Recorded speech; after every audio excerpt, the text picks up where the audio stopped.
Yan guys, kahit naulan, wala makakapigil. Yung motor namin. Guys, bago kami nakapunta rito, naligaw pa kami. Kahit umuula, pumunta pa rin kami ito. Tikman natin yung kanilang, ano nga? Giant pork chop. Tsaka giant halo-halo. Tikman natin mamaya. Ordering ko yung ano, yung pork chop, ano, yung giant pork chop. Sa'yo din? Sa'yo din? 20 minutes later. Ayan na, kumukulo pa, fresh na fresh. Eto naman ang aming giant pork chop. Tag-isa kami ng anak ko.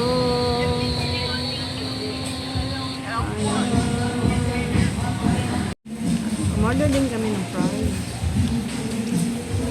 Ng halo-halo overload. Grabe na sa overload.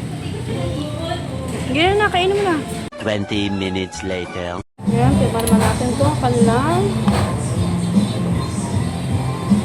sisig daw. Sisig. Hindi na makita. Ito po, saan po?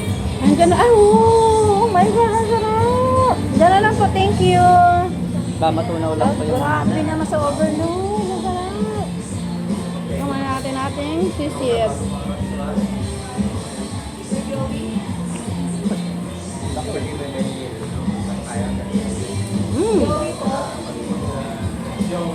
Okay dyan, sarap dyan. Yung kahit halo-halo namin, nilipat namin dito yung ice cream kasi sobrang laki. Grabe literal guys, ang laki-laki na nakatuwa. Kasi pa, ganito pa sila, gabi. Yung giant pork chop ko, hindi ko pa rin naubos. Kasing laki na mukha ko. Literal napakalaki. Hindi yung maubos. Yung price, ang dami din.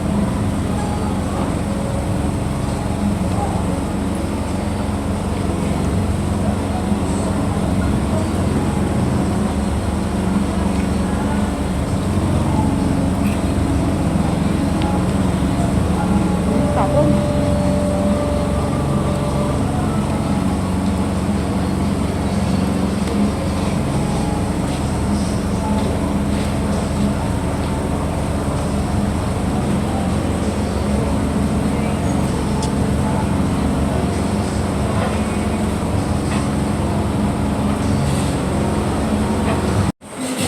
ayun nga guys. Sarap. Thumbs up. Sobrang hindi ko na maubos eh. Ito take out ko na lang. Kasi laki pa rin ang mukha ko. Pati yung halo-halo. Ito take out na lang din ah. Yung sisig na hindi pa naubos. Ito take out din ah. ayun yan, no? Masarap. Punta kayo dito. Pasyalan mo.